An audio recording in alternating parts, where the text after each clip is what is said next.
Pemirsa, kembali lagi di Resep Ilahi, masih bersama dengan Dr. Sugiman Rusli, dan kali ini kita masih membahas penyakit metabolik begitu ya. Salah satunya akan kita bahas kali ini adalah diabetes mellitus yang paling banyak ini di Indonesia. Artinya kita harus selalu memberikan edukasi bagaimana agar kita bisa mencegah penyakit ini. Tapi dokter, bagaimana caranya mencegah? Salah satunya adalah mengenali gejala, begitu kan? Sebelum semakin parah atau sebelum pada tingkat yang parah, kita harus sudah kenal dulu nih apakah kemudian kira-kira apa ya gejalanya. Nah, apa dokter gejala dari diabetes mellitus ini?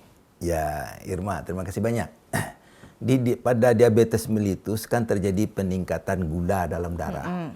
Itu glukosa itu meningkat. Itu mempengaruhi ya kinerja organ yang lain ya.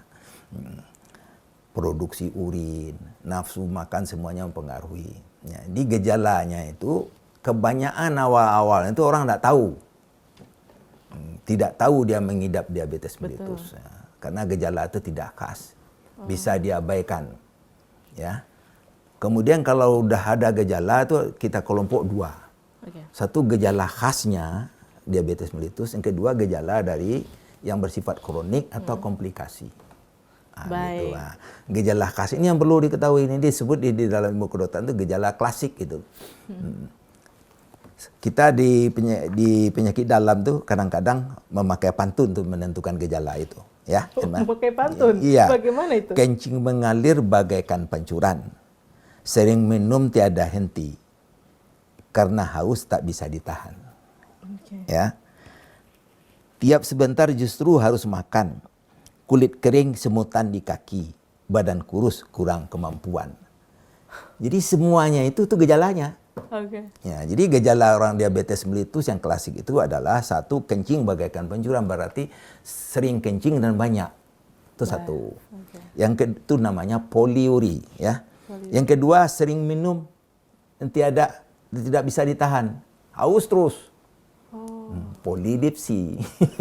Sampai lupa minum apalagi tuh ya. Selanjutnya adalah justru harus banyak makan. Lapar terus. Terus setelah itu sering semutan di kaki. Kemudian kemampuan fisik menurun. Jadi terkenal pada diabetes mellitus itu adalah orang yang sering kencing, banyak minum, lapar terus, itu kemudian semutan di kaki, berat badan turun. Nah, baru muncul gejala-gejala komplikasi. Nah, komplikasi itu ada organ-organ yang menjadi langganan untuk diabetes mellitus. Pertama mata, yang kedua jantung, yang ketiga ginjal, yang keempat kaki. Ini semuanya kayak borongan, dokter. Begitulah perjalanan penyakit diabetes mellitus itu. Baik. Kita sebut satu-satu. Boleh, pada mata. komplikasinya seperti apa? Pada mata itu terjadi katarak lebih awal. Yang kedua retinopati namanya. Jadi retina itu terganggu, akibatnya mata kabur. Pada ginjal mudah terjadi gagal ginjal kronis. Ujung-ujungnya cuci darah. Jantung itu penyakit jantung koroner. Kemudian berakhir pada lemah jantung. Nah, di kaki itu tadi yang itu namanya foot diabetik, kaki diabetik. Kaki itu seperti ototnya mengempes, bulu kakinya rontok, rasanya baal, malam-malam nyunyutan, kalau luka susah sembuh. Nah, kalau infeksi bernanah itu namanya gangren, kadang-kadang diamputasi oleh dokter. Nah, itu perjalanan diabetes mellitus. Nah, yang sangat sering lagi adalah komorbid. Nah, ini komorbidnya, artinya dokter, kita baru ngobrol sampai sini saya udah ketakutan, dokter. Ini kayak sulit dilanjutkan ya, dokter ya. Tapi ini harus didengarkan dan harus diketahui ya, dokter ya. Baik, selanjutnya komorbid. Komorbid itu yang terbanyak infeksi. Nah, tuberkulosis di paru itu paling banyak. Ya, paru-paru orang tuh rontok itu. Ya. Akibat diabetes itu? Iya, jadi tuberkulosis itu subur pada penderita diabetes. Nah, kemudian tuh yang tadi beberapa episode lalu kita sebut dislipidemia, lemaknya tinggi, obesitas, hipertensi, tekanan darah tinggi. Nah, itu teman-temannya dari diabetes mellitus. Nggak usah reuni lah kalau gitu ya harusnya ya. Ya ampun. Kok reuni? Iya, habis semuanya berkumpul nih kalau teman-teman berkumpul. Iya, baik. itu diabetes mellitus. Nah, ya orang takut. Jadi diabetes mellitus itu dalam perjalanan penyakitnya boleh disebut seumur hidup tuh sakit diabetes. Baru saya mau tanya, ini bisa sembuh atau hanya bisa di di manage gitu? Kami dengan mahasiswa itu ada canda, yaitu istilahnya siapa yang pahlawan di Surabaya? Susah banget. Lupa ya. Ya, sekali merdeka tetap merdeka. Ya. Nah, pada orang diabetes sekali gula tetap gula.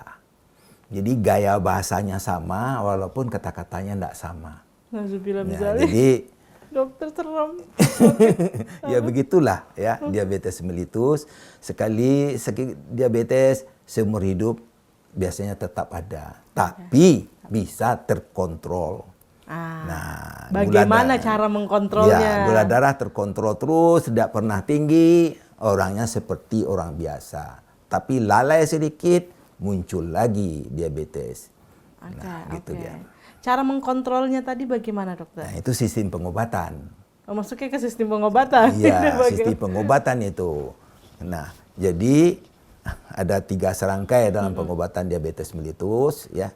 Yang pertama adalah asupan dietnya yang halalan thayyiban, ya, sesuai dengan untuk penyandang diabetes. Yang kedua aktivitas fisik yang diatur, terutama olahraga. Yang ketiga baru konsumsi obat-obatan. Obat-obatan itu dipilih 2 aja. Satu insulin yang diinjeksi itu. Nah, yang kedua obat-obat tablet. Obat hipoglikemik oral namanya. Nah, 3 serangkai harus jalan pada orang penyandang diabetes mellitus. Tapi kalau nanti kondisinya sudah berangsur baik, tidak perlu lagi obat-obatan, hanya itu bisa. mengkonsumsi Yang 3 tadi ya? Iya, 3. Jadi nomor 1 asupan gizi diatur, diet diabetes. Yang kedua olahraga, yang ketiga obat-obatan. Kalau 1-2 bagus, yang ketiga enggak penting. Perlu. Nah, ini target gitu. Jadi dalam pengobatan itu ada target yang dicapai. Satu namanya normoglikemi. Jadi gula darahnya normal. Baik.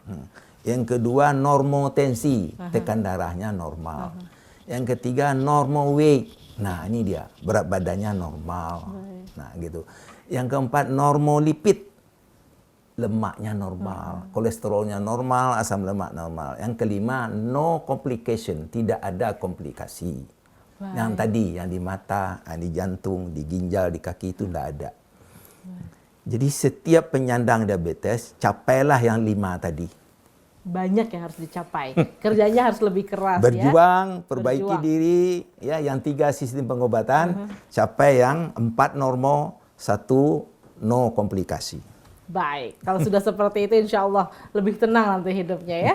Dan kita masih akan ngobrol lagi pastinya karena kita juga harus mengetahui bagaimana kemudian yang dirasakan begitu tadi selain dari gejala sendiri orang-orang yang menderita penyakit diabetes itu biasanya ada saja seperti kayak tidak boleh ini, tidak boleh itu, tapi harus ini, harus itu di saat yang bersamaan. Nah kita akan pelajari ini bagaimana ketika nanti saat bulan Ramadan.